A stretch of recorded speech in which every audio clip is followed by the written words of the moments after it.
You ask Tiger to solve. This deals with linear equations with one unknown.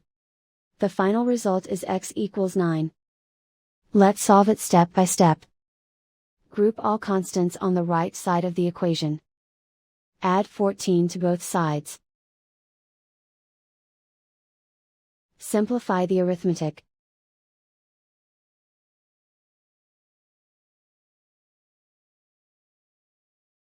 Isolate the x. Divide both sides by 3. Simplify the fraction.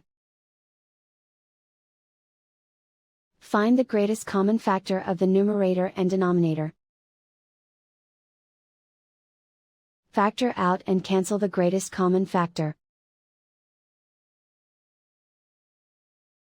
And so the final result is x equals 9.